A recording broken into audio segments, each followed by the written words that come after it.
आजमगढ़ से जहां सगड़ी तहसील पर अधिवक्ताओं का प्रदर्शन जारी। खबर उत्तर प्रदेश के आजमगढ़ से जहां सगड़ी तहसील पर अधिवक्ता समिति के लोगों ने तीसरे दिन भी जमकर नारेबाजी करते हुए प्रदर्शन किया, तो उप जिलाधिकारी ने मुख्य दोनों गेटों को बंद कराकर पुलिस की मौजूदगी में कोर्ट की सुनवाई की। सुनवाई के दौरान वकील नारेबाजी करते रहे। सुबह कोर्ट की सुनवाई के दौरान नारेबाजी करते हुए अधिवक्ता एसडीएम के न्यायालय में घुसकर जमकर हंगामा किया। वकीलों का हंगामा देख एसडीएम कोर्ट छोड़कर उठ गए। थोड़ी देर में जीएनपुर, रौनापार, महाराजगंज, बलिरियागंज, मुबारकपुर के भारी संख्या में फोर्स मंगा लिया।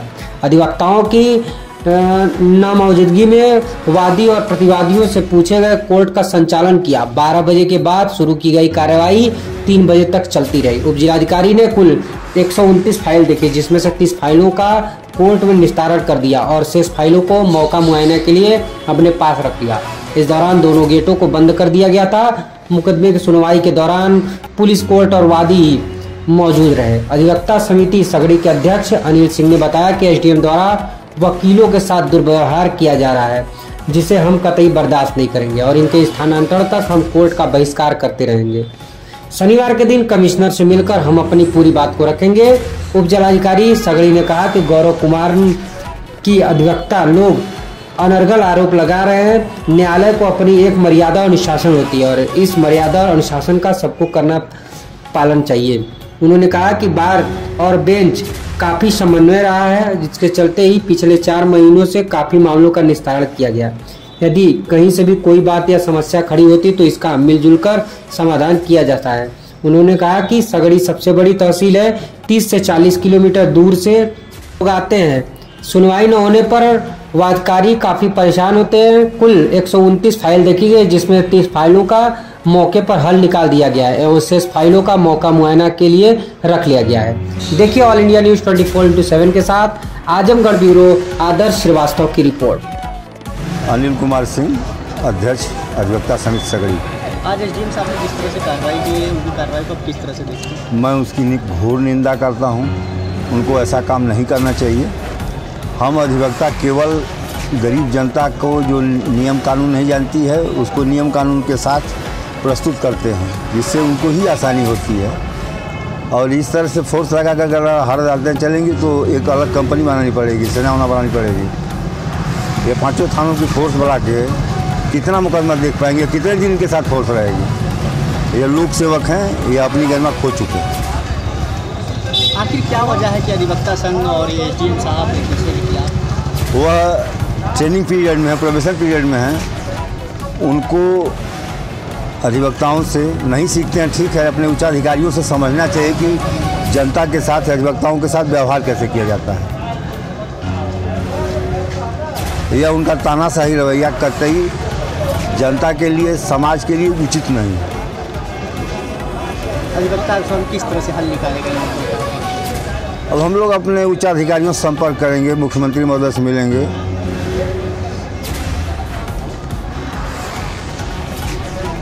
बातचीत करके बीच का भी तो रास्ता निकाला जा सकता है। बातचीत का रास्ते का समय तो बीत गया है, फिर भी कोशिश की जाएगी। अगर ऐसा कोई प्रस्ताव, चूँकि गलती उनकी है, अगर उनकी तरफ से आएगा तो फिर हम अपने संघ में उसको रखकर विचार किया। तो वो कह रहे थे कि जो है नहीं, उनको प्रेस के तरफ से नहीं बात करनी चाहिए थी, उनको हमसे सीधे बात करनी चाहिए थी। हमारे संघ के द्वारा हम लोग उनको मिलने गए थे। हमने केवल इतना ही कहा उनसे कि ये अच्छा नहीं कर रहे हैं आप कोर्ट पर बैठ के, आप कृपया अपनी गरिमा बनाए रखें, उठ के चले जाएं। लेकिन वो कह रहे थे कि संघ की नैतिकता गिर गई है। ये इस तरह का व्यवहार संघ के अध्यक्ष के साथ करना ये अच्छा नहीं है।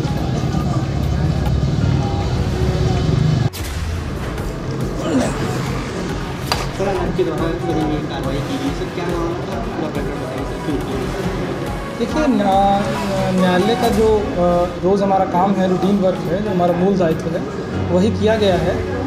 इसमें कुछ लोगों द्वारा जो अवरोध किया जा रहा था, बाद में फोर्स यहाँ पर लग गई तो अवरोध नहीं रहा। यही मैं अपील करना चाहूँगा कि दूर दूर से क्योंकि वादकारी आते हैं और उनका बहुत अहित होता है यदि न्यायालय नहीं चल पाता है।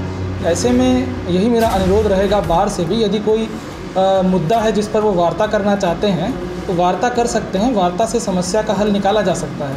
लेकिन यदि इस प्रकार अवैधानिक तरीके से न्यायालय को बाधित किया जाएगा तो वो कोर्ट के डेकोरम के खिलाफ तो है ही, उससे जनता में भी आक्रोश फैलता है और लॉ एंड ऑर्डर की स्थिति उत्पन्न हो सकती है।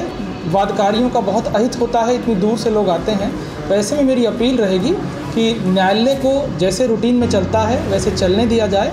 यदि कोई समस्या है तो उसका बातचीत से हल निकाला जाए।